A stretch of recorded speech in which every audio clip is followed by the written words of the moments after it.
Hey, everybody. Welcome to Syndication Attorney's free monthly podcast, where we talk about topics of interest to real estate syndicators with the opportunity for live questions and answers at the end of the call. I am attorney Kim Lisa Taylor. Before we get started, please note that all of our podcasts are recorded and also simulcast on YouTube and may be used for future promotion, posted on our website, or broadcast in a podcast available to the public. If you don't wish to have your voice recorded, please schedule a one-on-one consultation instead of asking questions during the live call. We will go to a Q&A session towards the end of the call, so you can either raise your hand if you want your voice recorded, or you can use the Q&A button and type your question in there. Information discussed during this free podcast is of a general educational nature and should not be construed as legal advice.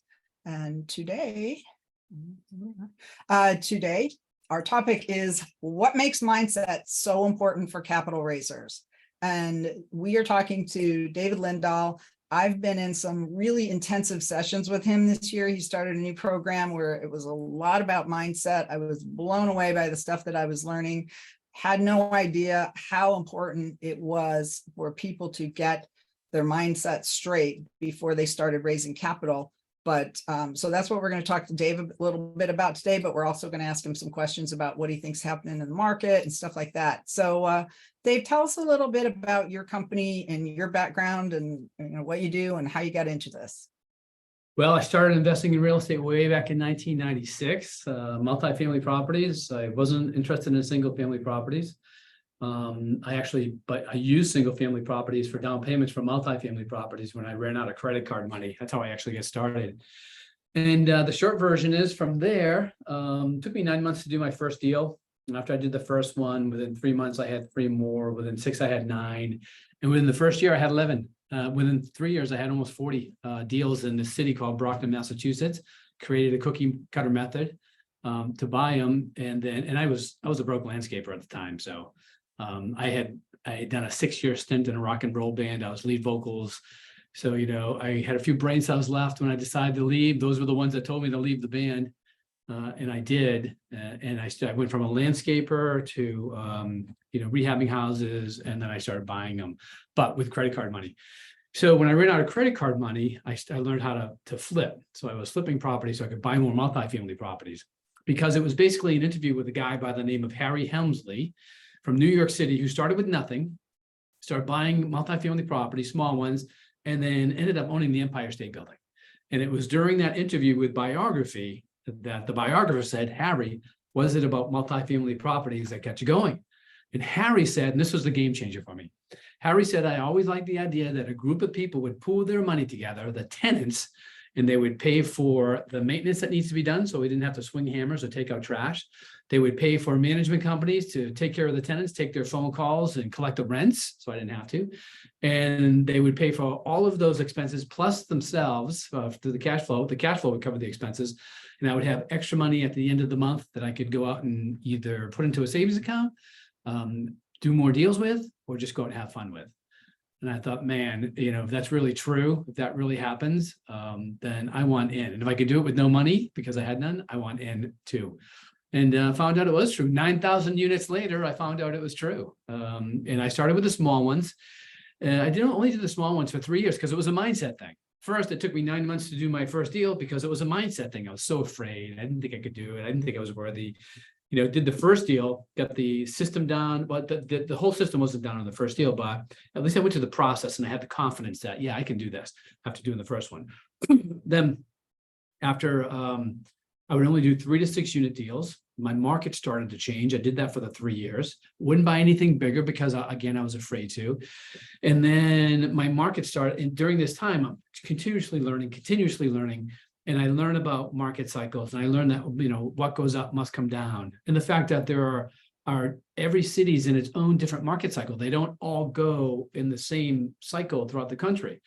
So while mine was going up, I realized I had to either get into cash or go into another market where the cycle was down. And I didn't want to go into cash because now I'm having fun. For the first time in my life, I have money.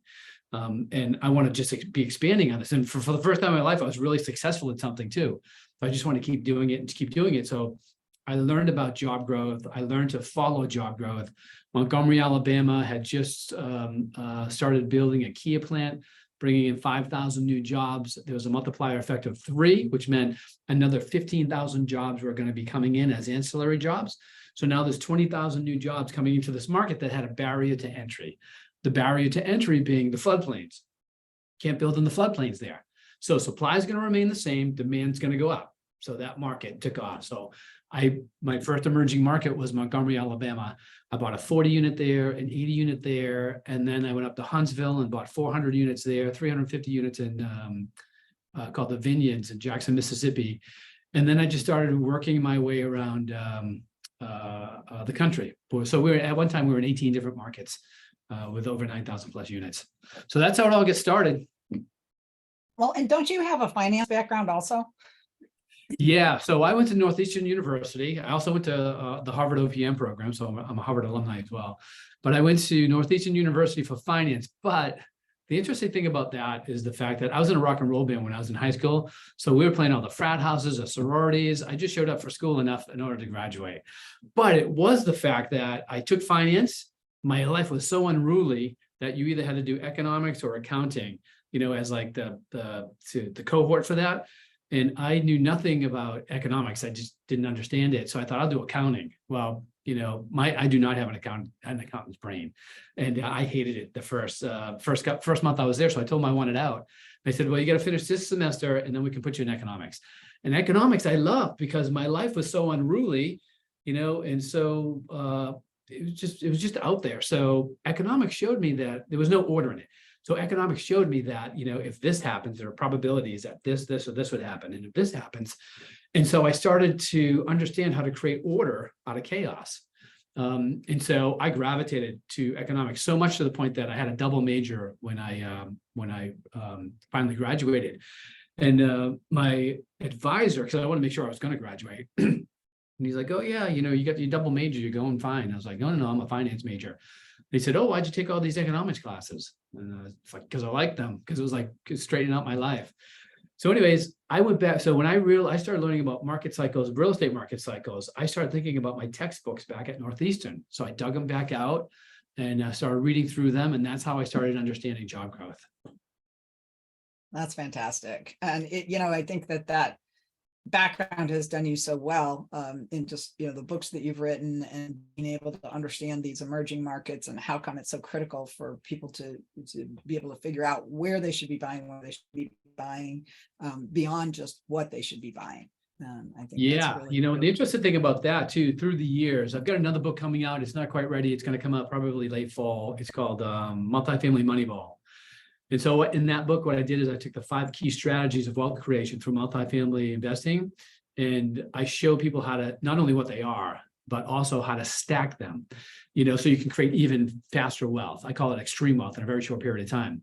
And one of them is not just investing in emerging markets, but investing in the right emerging markets. Because now at any given time, there's between 15 and 20 emerging markets happening in the United States. So you're going to make a lot of money getting into an emerging market and investing there. But if you get into the right emerging market, you can make 2 or 3 times the money that you would have made in a good emerging market. So so that's where all of that information, education, in my experience, all come into play. That's fantastic. So, let's talk about mindset a little bit. So I know you've kind of touched on it, but you've got this new program that really just delves deep into mindset. Why do you think that's such a critical thing for capital raisers? Well, first of all, in my life, it was critical for me because I was in that rock and roll band for 6 years. I lived a crazy life. When you're partying all the time and hungover for 5 out of 7 days, you tend to create this negative attitude. And when I left the band, I still had the same party mindset. I just wanted to. Now I wanted to start businesses, and I started businesses. I started a landscaping company. And then from the landscaping company in the wintertime, they asked me to clean out houses. One of my friends was a local real estate broker, asked me to clean out a house for a bank.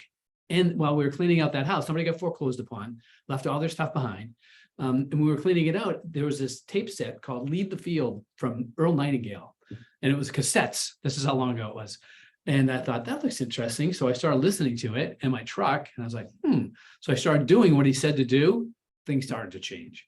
And I was like, I thought so I got Tony Robbins. He just came out with the book, Awaken the Giant Within. I read that, started doing it, what it said. My life started to change. I was like, wow, this stuff works. So I got The Magic of Thinking Big, Raise the Bar, all these different books, still do it, still feeding my mind because it's a lifelong journey, the battle with the mindset. There's this great book called Super Brain, written by Deepak Chopra and a professor from Harvard. And it really explains why your brain is wired to the negative. It defaults to the negative when anything comes in. So what you've got to do is you've got to reset that default. So you can set it to the positive, but it's a really hard thing to do. The first thing you got to do is you've got to recognize the fact when these things are coming in, that default is there. And then from the recognition is the neutralization. You've got to neutralize that thought by thinking its opposite. And that's really difficult a lot of times, depending on how negative you are. And then from there, you've got to take the next step and actually have something come out of your mouth that's either neutral or positive. So that whole process right there, it probably takes people 2 to 3 months, to get to the point where the things that are coming in, they recognize immediately. And you've reached it when you're about to say something about something, maybe something that somebody said, or just a comment, about something that happened during your day, and it's about to come out negative, and you grab it and you throw it back in there and either say, I don't need to say that, or you spin it. And when that starts happening, then you're winning the game. But it's a constant battle. So Wow. Yeah, so that's the first trend. That's what I explain to people all the time, So this is when I realized that most people, everybody could use some mindset stuff. But when I first started teaching way back in 2002, all right, now about 10 years into the business, and I've got almost 1,000 units. Things are going pretty well, and I'm teaching the system that got me there. And people are successful, but not as many people are successful as I thought they would be after like the first year and a half. And I'm thinking, why is that? So I start calling people and saying, how you doing? Are you doing deals? And I'd hear all these different answers. And what I realized is that people had to go through the same process that I went through. The majority of them, not everybody, but the majority of them, is they had to reset their mindset. And when I started teaching people how to reset their mindset in like year 3, all of a sudden the success of our students just started taking off. And so I thought, wow, like I'm the guinea pig for my own process. First of all, I was so afraid to do the first deal, but after I did the first deal, everything opened up and I did a lot more very quickly. And we see that on a regular basis with our students. It's the first deal is the hardest, but once you get that first deal done, it's like you take off. And it's the same thing with mindset. If I've been teaching now for 21 plus years, teaching the same foundational system. Yes, during different market cycles, the techniques change. Okay, but it's the same foundational system. So why is it that someone takes it, goes out there and kills it, and they're a decamillionaire now, like 3 to 5 years after they do the system, and other people, they don't even do their first deal? And I figured it out. It's mindset. It's the mindset. It's getting over yourself. It's recognizing, it's understanding that you have limiting beliefs, and then starting to recognize them, and then starting to overcome them through certain strategies. There's this other big thing out there. It's called victim mindset. A lot of people have it and they don't even realize it. And victim mindset is things are happening to me. I don't know why things go wrong all the time. I don't know why I can't do this, but it's not my fault. It's either other people's faults, other circumstances faults. The person that has the deepest rooted victim mindset doesn't even know they have it. It's everything else they feel like they're cursed and they can't figure out why. And if anybody, what I just said, that statement, you feel like you're cursed, there's this great book out there called The Mountain Is You. And at one point in my life, I thought I was cursed. I was like, I'm self-sabotaging myself. Even as I was becoming more and more successful investing in real estate, I was still self-sabotaging myself. I'd get into a deal that I knew I shouldn't get into, or didn't know that I shouldn't get into, but there were warning signs about, how this deal could go wrong. And 1 or 2 of them would hit. I was like, damn, I saw that. Why did I do this deal? I'm self-sabotaging myself. So I started going deeper into mindset. So to protect myself and also to share it with other people as well. So yeah, that book, The Mountain Is You, is an awesome book. Well, I've seen in the coursework that we did over the last year, I've seen the people that started in your program just evolve. And I'm sure that you saw that too, is that people started, they were fearful. They didn't really think that they could do it. They were, kind of in that fear mindset.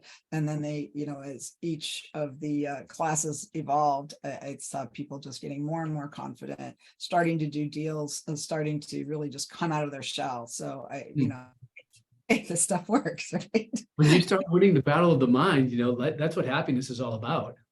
Right. Okay, so let's talk a little bit about the current market, because I know everybody is really curious, and we all love to hear from those that are in the trenches. What do you think is going to happen, and what do you think is happening right now? So I saw an article in Globe Street, and it was just from last week, August 15th, saying that commercial mortgages are down 52.2% since August of last year. Yeah. Rates are expected to rise to 6 to 8%, and commercial properties have dropped by 25%. Is this good news for syndicators? It's good news, but it's not unusual, because during a market reset, which we're in right now, it's 223. We had the last market reset in 2009 after the financial crisis of 2008. The one before that was 2002 after the IT crisis of 2001. So this is what happens during the reset year. Sellers still think they can get the inflated prices. They don't want to sell lower. There are some sellers that can actually hang on. They don't need to sell. The ones that do need to sell will eventually end up selling, but for even a larger loss than they would have taken, or not a loss, but maybe some will sell at a loss, but maybe less capital than they would have gotten had they sold at the turn. So that shakeout starts to happen. And then there's always the group of people, 2001, 2008, 2021, 22, that bought at the wrong time. And most of these are investors that started, this is their first cycle. Maybe they started in 2018, 2019, 2020. They did a few deals and they made a ton of money, which is awesome. And if they were using the right conservative formulas to do that deal, even better. And if they stuck to those formulas as they're doing more and more deals, then that's really good. But the problem is when it's your first cycle, you typically don't stick to the conservative formulas, because you're starting to make more money than you ever made in your entire life. Things are going good. You want to make more money. You want to do more deals. You want to feel that adrenaline of the acquisition fees coming in, the cash flow coming in. So you start to get away from the model a little bit. You start thinking, yeah, I can make this work. I can make that work. It doesn't quite fit what we call the Trinity.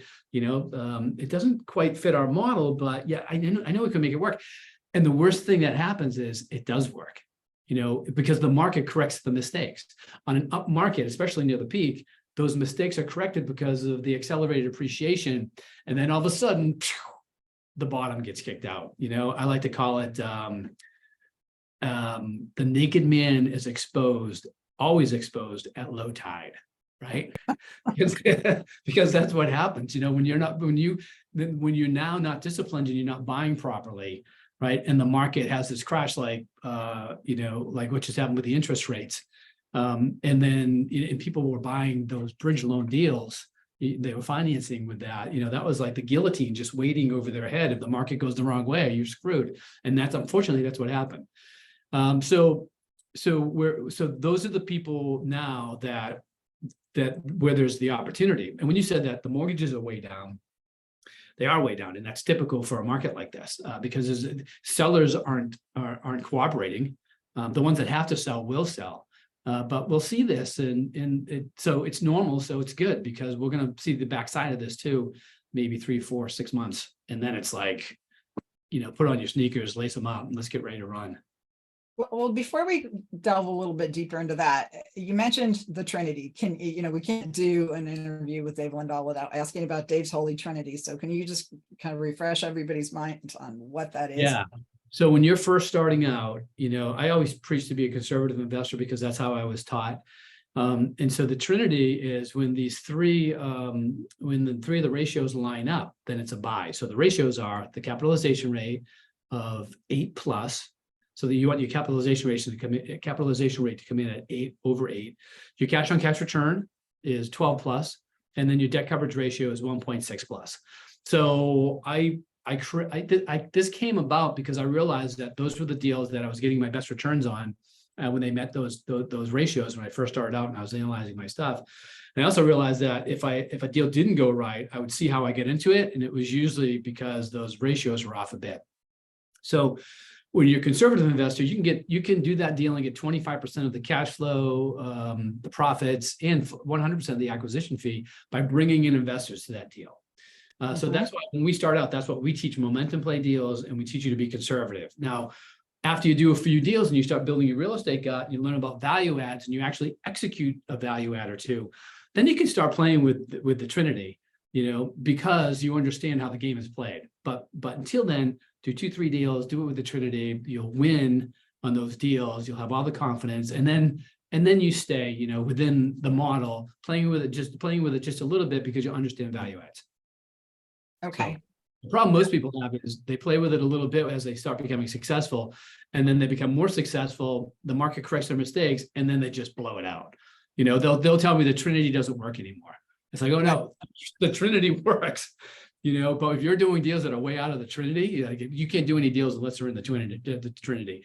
And my response is always look at your relationships. If you can't get deals that are some markets, there's not as many deals in the Trinity, the backside of the markets. At the beginning of the upsides, then there's a lot of deals there, but there's always deals that meet that Trinity or are very close. And it's your relationships that will get them to you.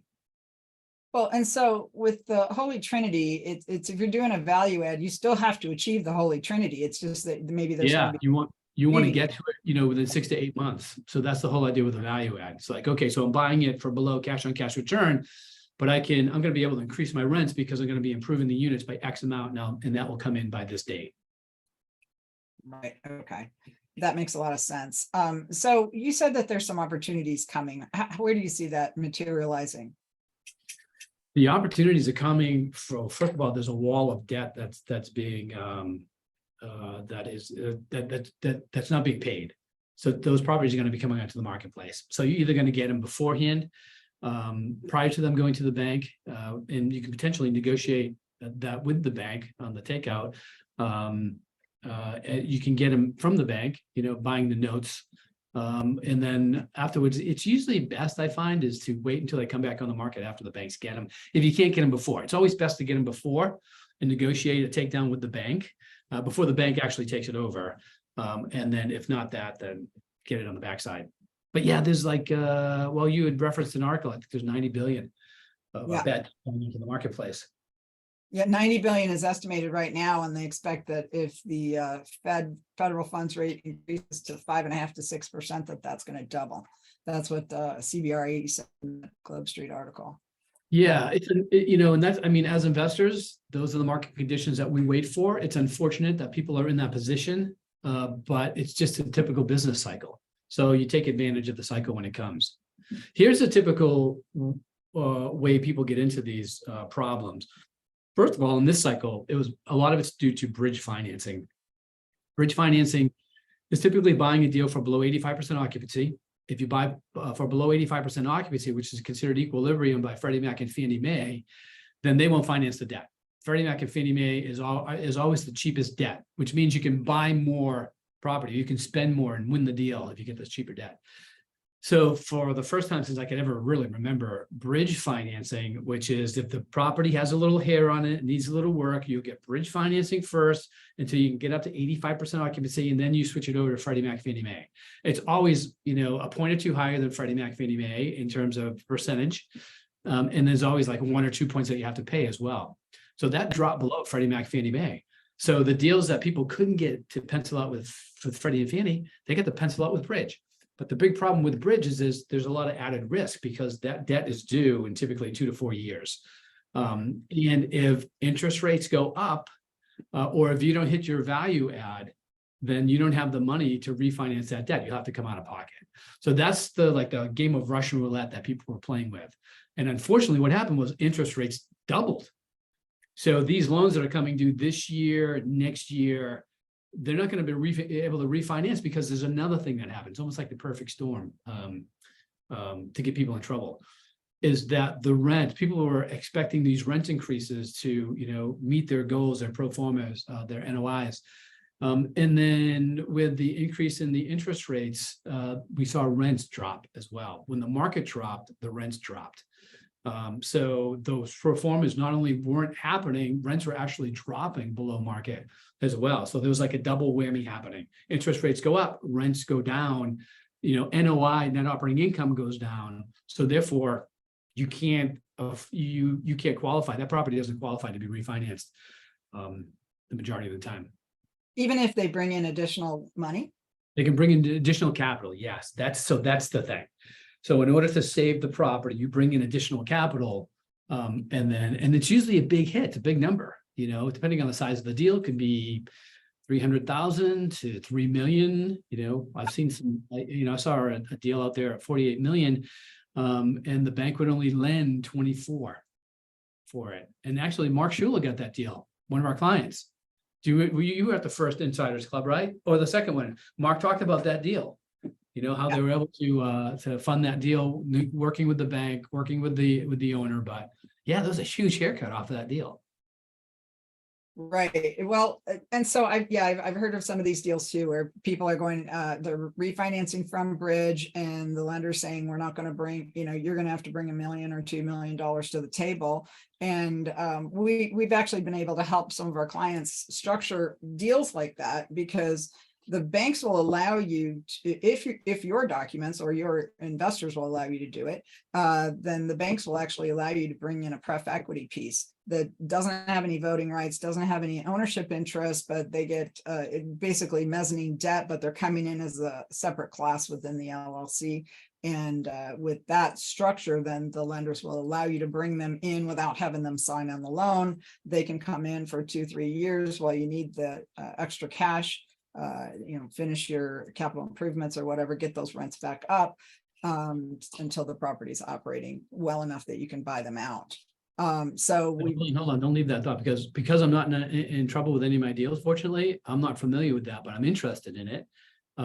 So is that private equity companies coming in, or is it they can create their own? The way that we write our docs is we have some language in the docs that say that people are able to bring in a superior class if needed to, salvage the property, or, they just first, they usually go do a capital call to their investors. They're only usually able to raise maybe, quarter to a third of the money that they really need. And then they have the ability to go out and to bring in a preferred class that, that just gets maybe a fixed return, but maybe it's high. It might be, 10 or 15%.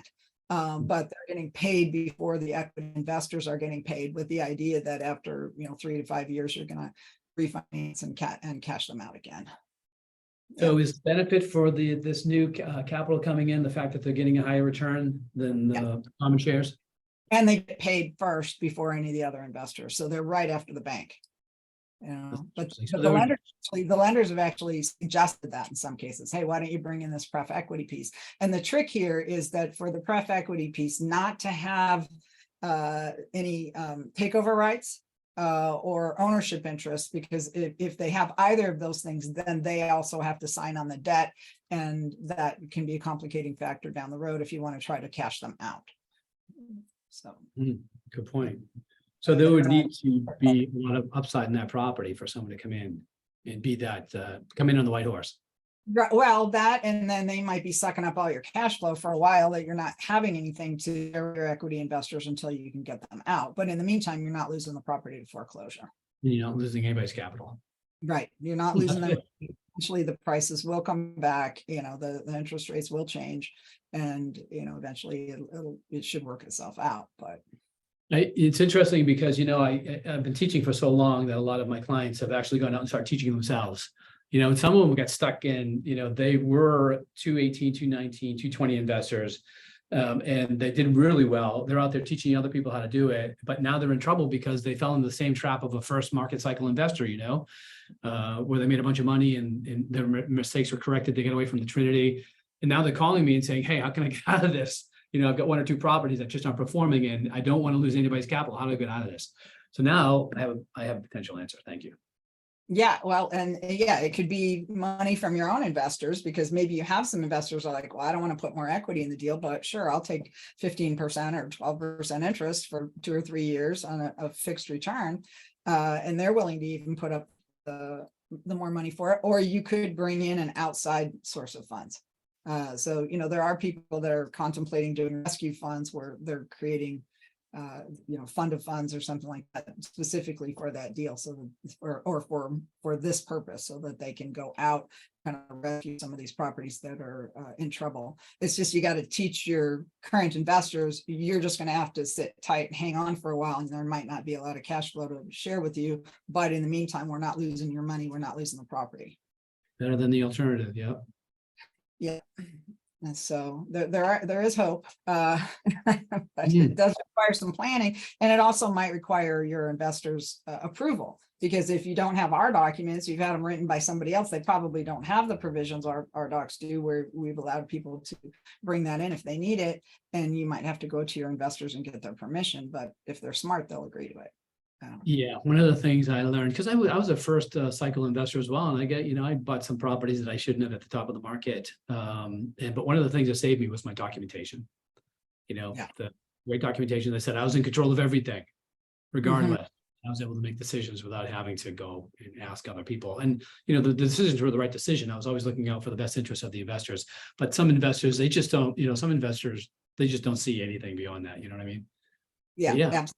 They think they're on a sinking ship, and they don't want to do anything to help bail it out. But if you can, a lot of it's education, right? You really just have to, you might have to go do a presentation to your investors. Hey, here's the situation we're in. Here's how we got here. Here's where we can see our way out. Here's our options, and then let them decide, because an educated investor is a lot more likely to look at it logically and say, okay, this makes sense. Whereas if you just kind of, say, hey, we're going to do a capital call, y'all need to put up this much more money, you're not likely to get a very good result. So, and by the way, while we're on this particular subject, the one thing I learned, being investing since 1996, is if a property's in trouble, you got to over communicate, because what most people don't do is what they would do is they stop communicating because they don't want to talk about what's going on with the property. But that is when you over communicate, and then when you get in a situation like this, where you have to have a call like that and say, hey, this is where we're at. These are the solutions, let's all talk about this and get it together. The investors are right there with you, because, they know what's going on with the property. You probably had calls before that discussing about, all right, this is what I think we should do about it. Let's hear from other people. What do you think? And that way you still come out okay from it. Because really, at the bottom line, real estate is risk. People go into investments, they assume that they're going to go okay, but not all of them do. I mean, that's why it's real estate. That's why in all the private placement memorandums, it says you could lose some or all of your money. I remember the first time I got one, it wasn't from you, because I started with somebody else a long time ago. And they gave me the first, PPM. And I was like, wait a minute, I can't give this to my investors. Every page says they're going to lose all their money. He says, yeah, well, if you don't say that, then if they do, then you lose all your money too. And I was like, oh, okay. I get it. Hey, I should have done this in the beginning, and sorry, Krisha, this was an oversight. I wanted to introduce Krisha Young, our co-host on the show today. Krisha is a new staff member for Syndication Attorneys. We're super excited to have her. She has got many, many talents that we're going to be tapping into.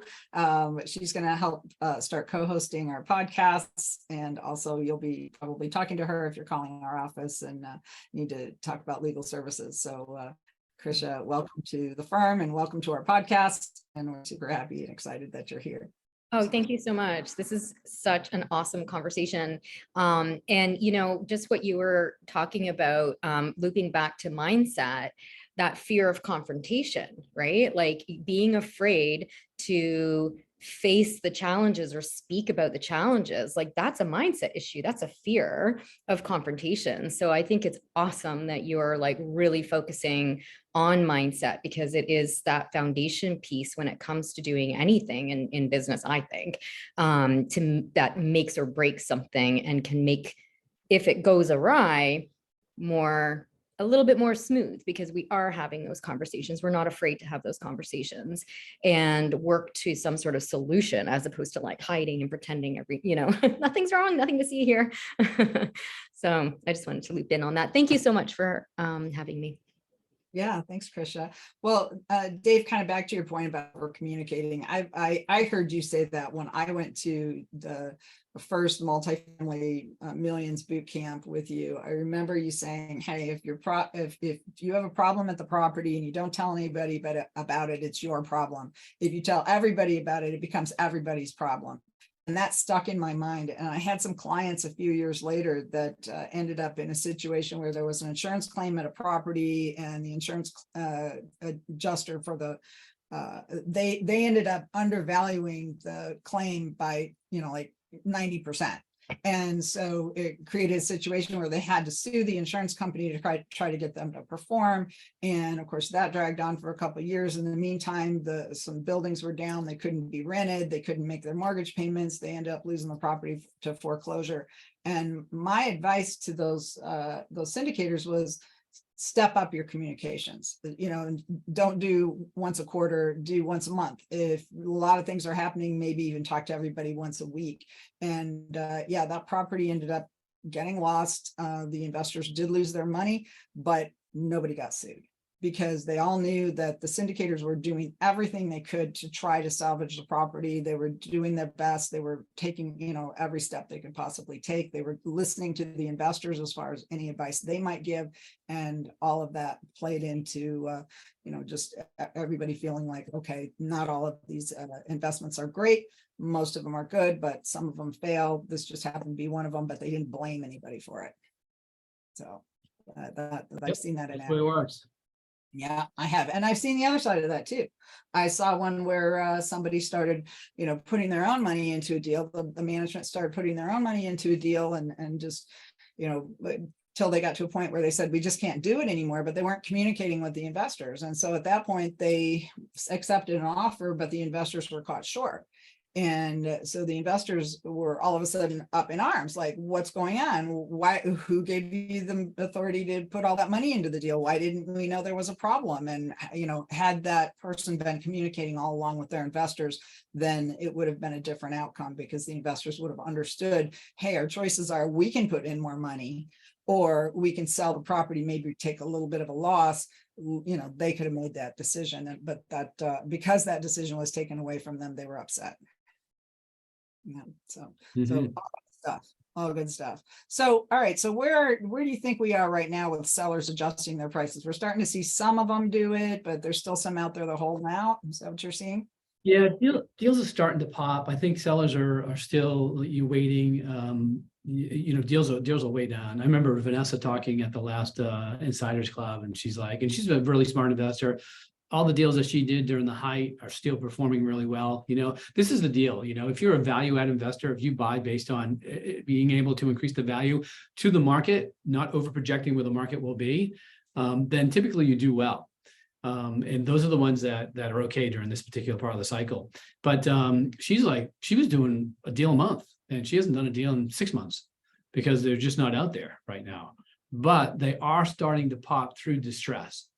So because people need to sell, people will stop doing the repairs first, so they can make the investor distributions. And then when they realize that some repairs do need to be made, or the rents aren't coming in, then they start making the investor distributions. When they stop doing the investor distributions, the capital expenses still continue to rise, and there are some of them that absolutely need to get done, but they don't have the funds for it.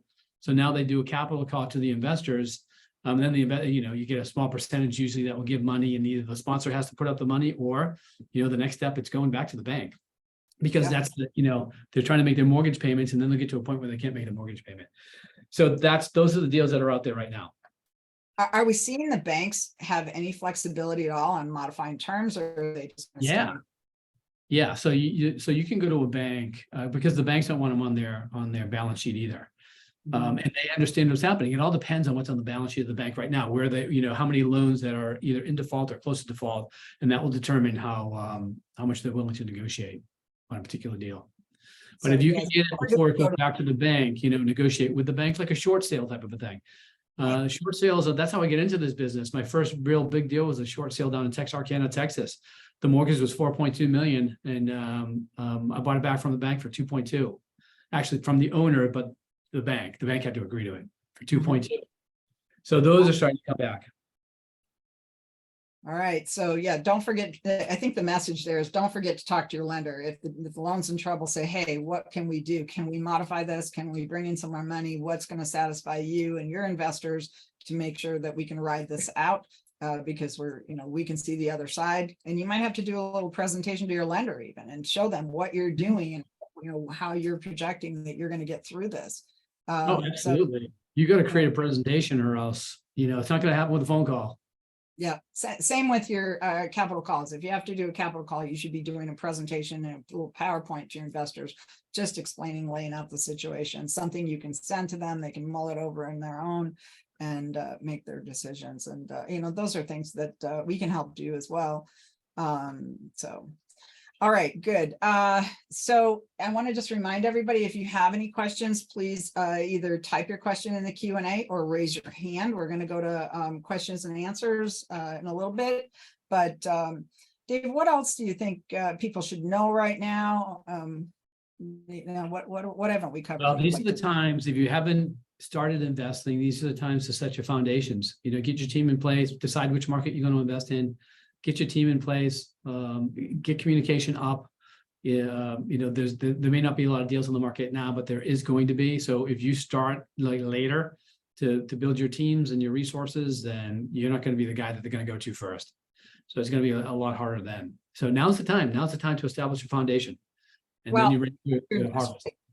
And your investor database, because you need to be educating your prospective investors on what is happening in the market right now. And that, at some point we're going to come out of this, there's going to be some investment opportunities. These are how they're going to work, but they're going to move fast.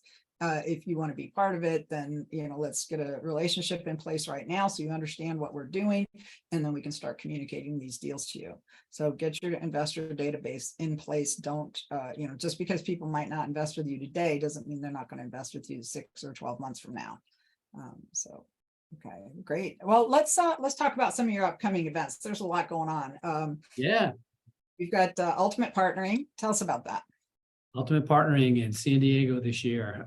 We have Ed Milet as our keynote speaker. That's where probably 75% of the people there are alumni. So people from way back in 2002 when we first started teaching to all the way to, we got new people that come in. It's the first event they come and see us at, but it's all about networking. It's all about, finding private money in the room. It's about finding partnerships in the room. It's about the deals that are available in the room and the education from the stage.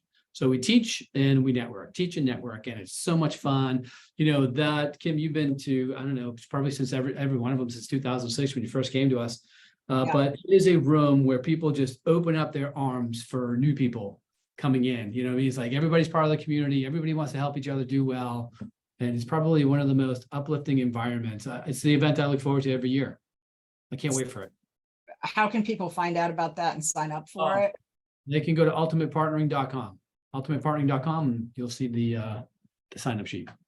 All right. And then Private Money Boot Camp. This is an event that I co-teach with Bob Bowman. Some of you might know Bob Bowman, but we've been teaching it together for a long time for our mentor. So there's one of those coming up. I think the next one is October 20th. Is that the right date on that? I think it's the first weekend in October.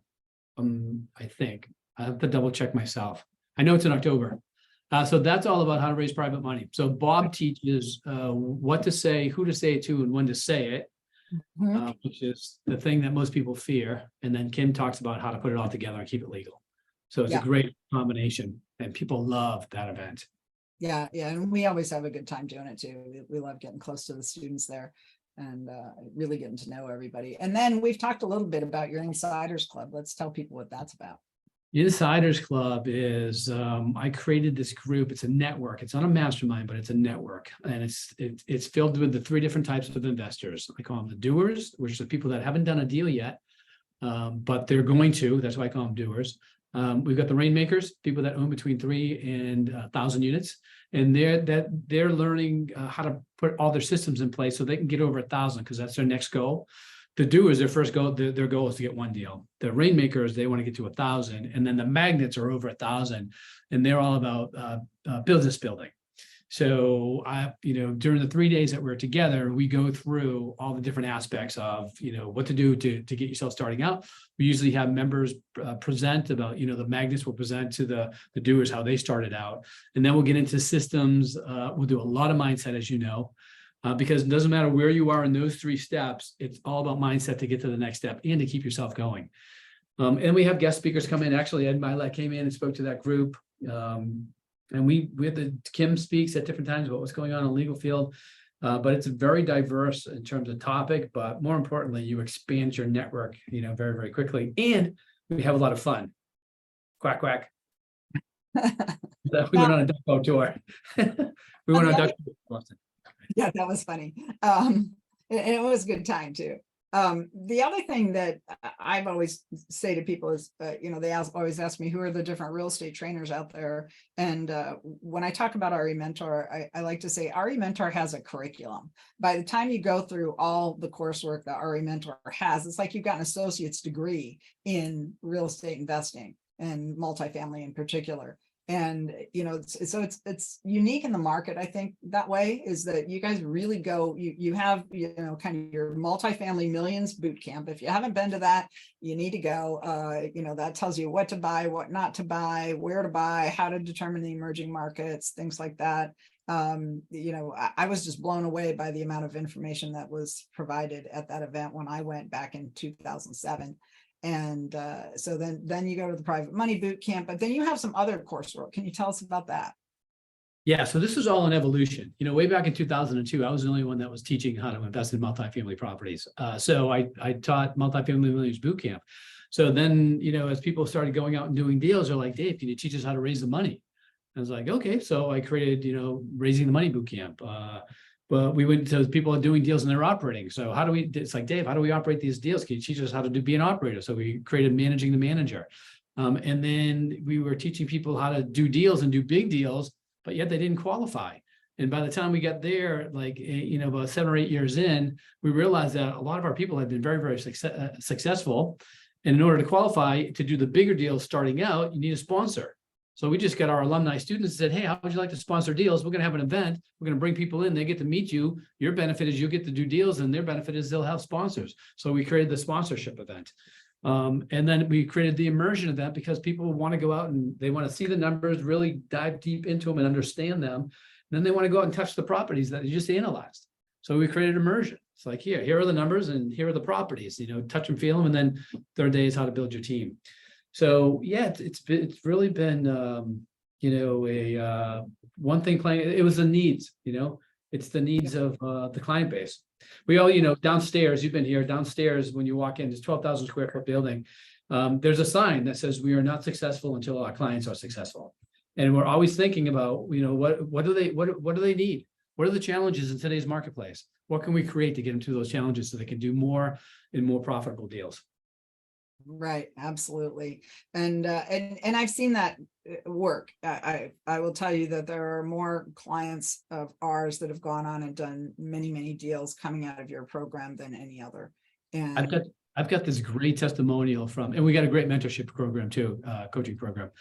So since I just did that whole pitch, right, I might as well tell people where they can go if they want more information. So you can call the office 781-878-7114. 781-878-7114. You can talk to Rob Raposa, or you could go online and you can email Rob Raposa. It's REPOSA, Rob Raposa at rementor.com. So what was I just about to talk about before I did that? Sorry. Some of your programs, how to find out about them. RE Mentor also, the website. If you go rementor.com, yeah. It's kind of scattered right now. We're putting it back together. Okay. All right, but you can reach out to their office, reach out to RE Mentor, talk to their people. It's it's well worth the investment. I think I've just seen people that have gone through coaching program. I mean, all of our clients that have done multiple deals have come with a coach for their first 2-3 deals, and they're the ones that have gone on and done many, many more deals. Others that accountability, accountability gets in there. What I was going to mention is this testimonial I play. So there's this woman, I think you know her, out of Texas. She does. She's a management company. Kathy Fontana. Do you know her? Mm-hmm. So she starts this, so she comes to one of my preview events way back in 2009 or 2010. And that's when I was teaching them back then. And she stands up and she says, I want to say something. And I'm like, there's a lot of crazy people in the world. I learned a long time ago is you don't let anybody talk. I learned in New York City, when I did an event there and they started saying all this crazy stuff from the crowds when I let them talk. So I was like, something inside of me said, all right, let her talk. So she said, I want to say something. I says like, okay, come on up. She said, I just want to say that I'm a manager here in the Dallas, Fort Worth area. And those people he had up on there on that wall, they're all my clients. She said, I've got about 12 to 18 of his clients and I manage their properties and they're doing really, really well. And I want to know how they're doing it. So I gave them the class myself. And so she came to the class, she went through all the mentorship and everything. And now I've got a testimonial that I did 2 years ago. And she talks about the 5,000 units that she now owns, she taught her son how to do it through my systems and he owns his own jet. So, Wow. I mean, if you follow this, people say, does that system really work? And I say, that system works if you work. If you work the system will work. Simple as that. It's proven. Well, this isn't a get rich quick scheme. It's, do a lot of hard work and get rich over time scheme. Get rich right. Yeah, but also it's not just about you. It's also about helping your family and friends achieve their financial dreams. And you got to keep that in mind because it's not just about you, it's about them. And if you're kind of always keeping that focus, you're going to have the right mindset to be able to stay in it long term and make sure that their interests are met. So that's super important. Think about your investors. All right. Well, we have a shy crowd today. We haven't had anybody ask any questions. Krisha, do you have anything you'd like to add to anything we said today?